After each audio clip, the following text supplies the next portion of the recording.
నమస్తే. నేను సిరి. నిన్న చూసుకున్నట్టయితే సింగర్ కల్పన గారు ఆత్మహత్య యత్నం అయితే చేయడం జరిగింది. అంటే 2 రోజుల క్రితం తను నిద్ర మాత్రలు మింగారు. నిన్న మాత్రం ఆ వార్త వెలుగులోకి వచ్చింది అని చెప్పేసి మనకు తెలుస్తుంది. ఇప్పుడైతే తను ఆరోగ్యం అయితే నిలకడగానే ఉన్నట్టు అయితే మరి తన హెల్త్ రిపోర్ట్ అయితే చెప్తున్నారు.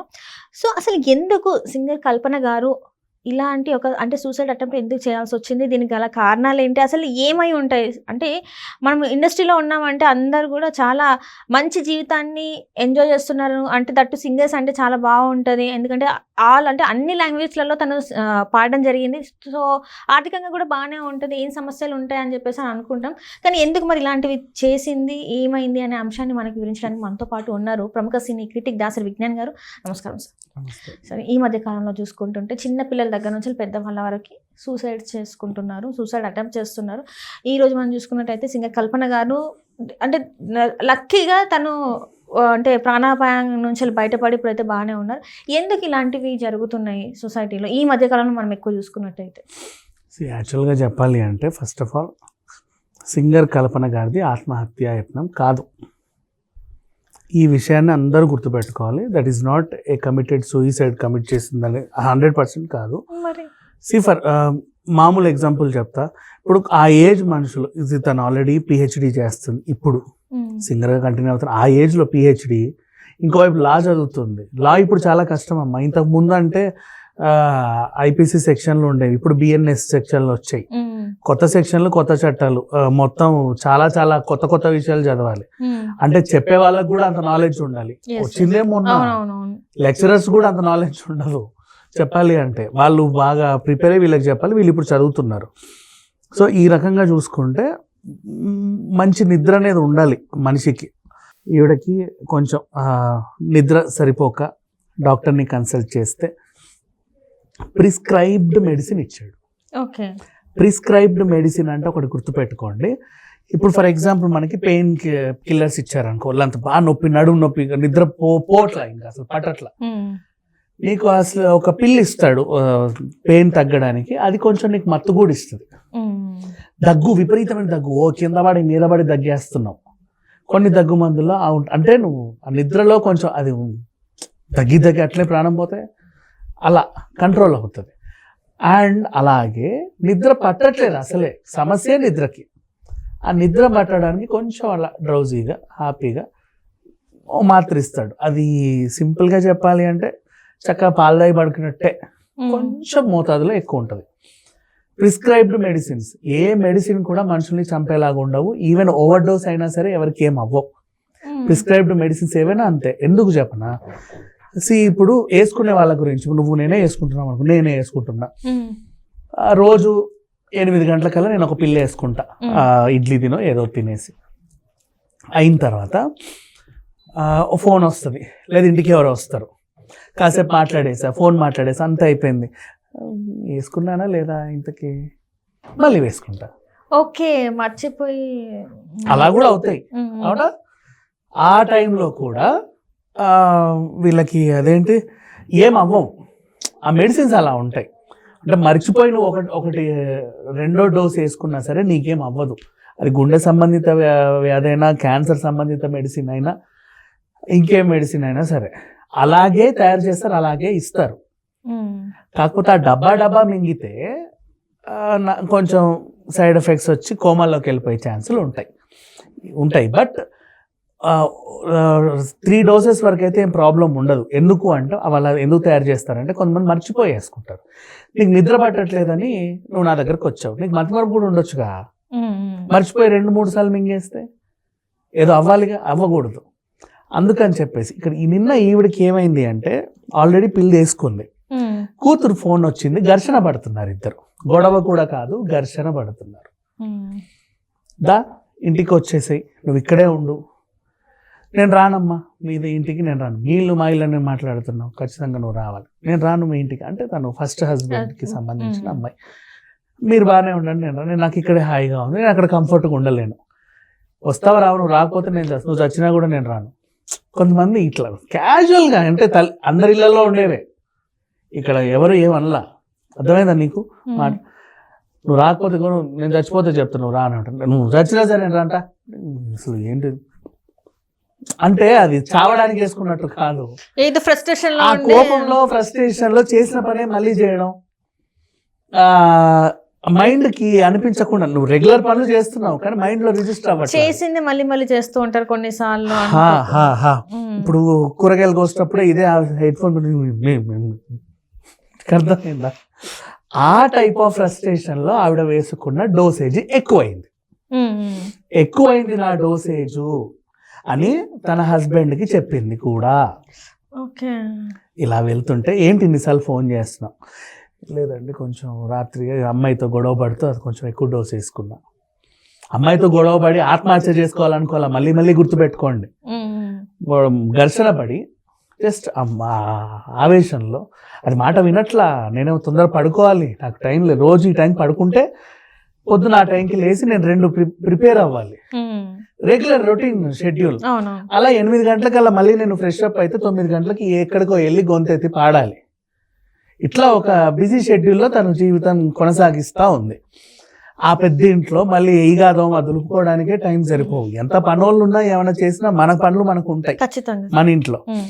సో ఇట్లాంటి షెడ్యూల్, ఒక రొటీన్ షెడ్యూల్ని వీళ్ళు అలవర్చుకున్నప్పుడు ఆ టైంలో కొన్ని ఫోన్ కాల్స్ డిస్టర్బ్ చేస్తాయి. ఇదో నా మాట విను, సరే ఉంటాను, ఈ మిగతా విషయాలు రేపు మాట్లాడుకుందాం, నేను వెళ్ళి పడుకోవాలి, మళ్ళీ పొద్దున్నే లేగాలి అనేది ఒకటి ఉంటుంది.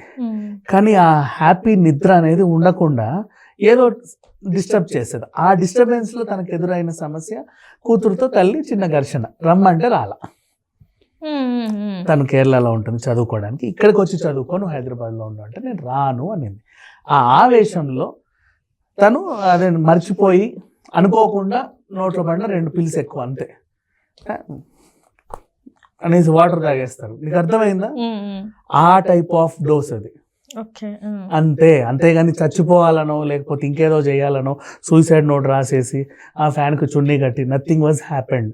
ఈ వార్తలన్నీ కూడా తీసేయండి ఫస్ట్. అయితే దీనికి ఎక్కడ బీజం పడింది అంటే సార్, ఒక ఇంటర్వ్యూలో తనకు ఆత్మహత్య చేసుకోవాలని ఉంది అని చెప్పేసి ఒక ఇంటర్వ్యూలో చెప్పడంతో ఇది ఓకే, ఆ ఇంటర్వ్యూలో చెప్పింది ఈ సీన్ ఇదంతా కూడా చూస్తే ఓకే, ఫస్ట్ నుంచి వెళ్ళి ఆమె కొంచెం డిస్టర్బ్డ్ అయినట్టు ఉంది, అందుకే ఈ నిర్ణయం తీసుకుందని చెప్పేసి. అది ఎప్పుడో ఆర్థిక ఒడిదొడుగులు ఉన్నప్పుడు నాకు ఇలా అనిపించింది అని అంత ఓపెన్ స్టేట్మెంట్, అంటే ఇంటర్వ్యూలో చెప్పింది తను ఒకప్పుడు ఇలా అనిపించిందండి అని.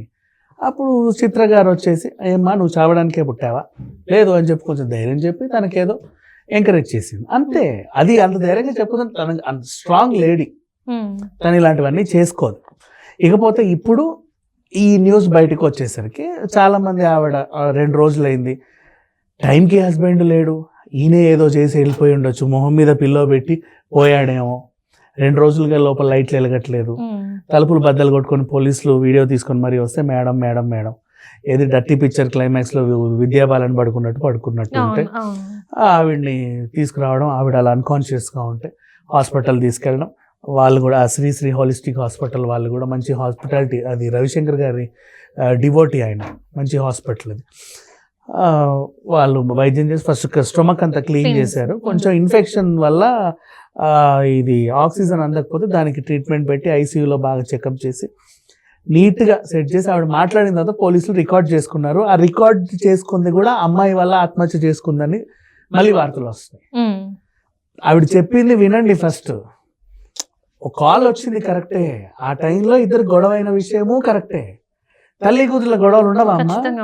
ఎందుకుండా గట్టిగా అరుచుకుంటారు. దానివల్ల ఈవిడేమి చావాలనుకోవాలా, ఏది అసలు మాట వినట్లే ఎంత చెప్పినా అని చెప్పేసి ఆ ఫ్రస్ట్రేషన్ లో ఫోన్ కొంచెం గట్టిగా పెడతారు, కూరగాయల కోసం కొంచెం గట్టిగా కోస్తారు, టాబ్లెట్ మాత్రం అని చెప్పి వేసుకుంటారు. అలా పెరిగిన డోసేజ్ అంతే, నథింగ్ వాజ్. అండ్ తను వేసుకుంది కూడా మళ్ళీ నిద్ర మాత్రలు ఎందుకున్న ఇంట్లో, అసలు ఈవిడ ఏ టైపు ఆ type, nothing like that. Suicide చేసుకునే టైప్ కాదు అది. ఇట్స్ ఏ ప్రిస్క్రైబ్డ్ మెడిసిన్, ఒక డాక్టర్ చేత ప్రిస్క్రైబ్డ్ మెడిసిన్ అది. అది ఇంట్లో ఉండాల్సిన మెడిసినే, తప్పేమీ లేదు. ఒక వ్యాధికి తగ్గడానికి వాడేటువంటి మెడిసిన్.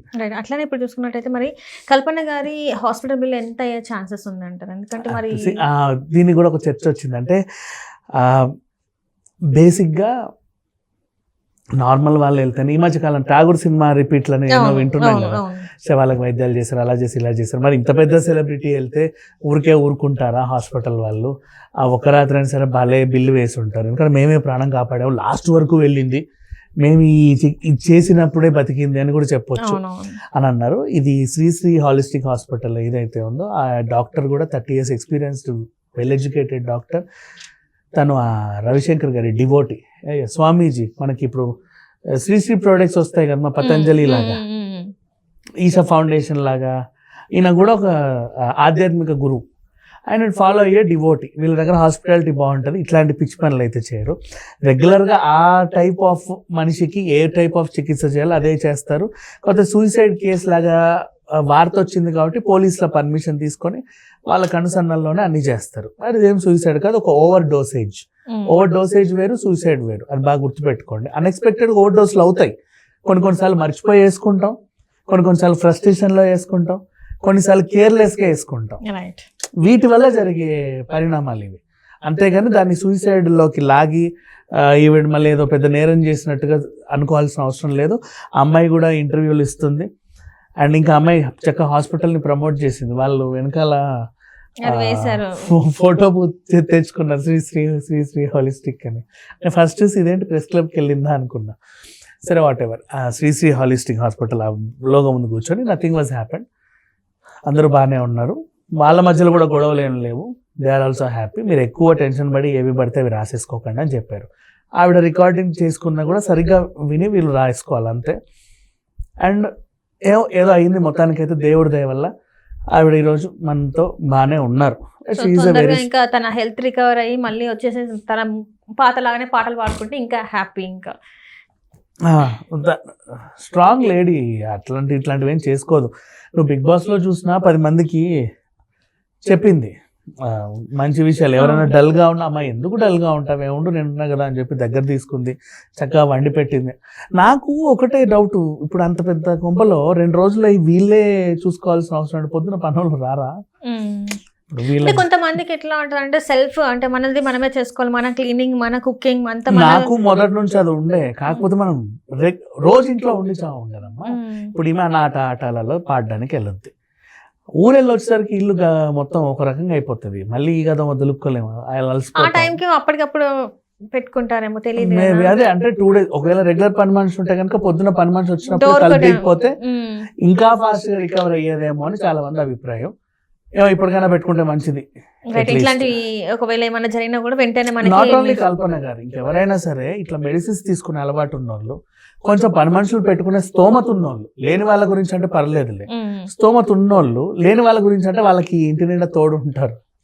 ఉన్న వాళ్ళు ఏంటంటే కొంచెం ఒంటరిగా ఉండాలనుకున్న వాళ్ళు ఒక పని మనిషిని పెట్టుకోండి. అంటే ఇంట్లో ఉండే వాళ్ళ అవసరంలా, వచ్చిపోయే వాళ్ళైనా రెగ్యులర్గా వస్తారు కాబట్టి ఓ టైంకి తలుపు కొడితే మనకి ఏంటో తెలుస్తుంది ఉన్నారా లేదా.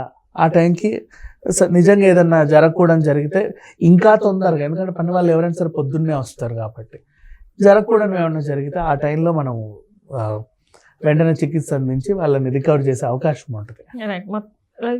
కల్పన గారు హెల్త్ తొందర రికవర్ అయ్యి బయటకు వచ్చేసి తను పాటలు అన్నీ మళ్ళీ చేసుకుంటే సినిమాలలో పాటలు పాడాలని కోరుకుంటున్నాం. And thank you so much.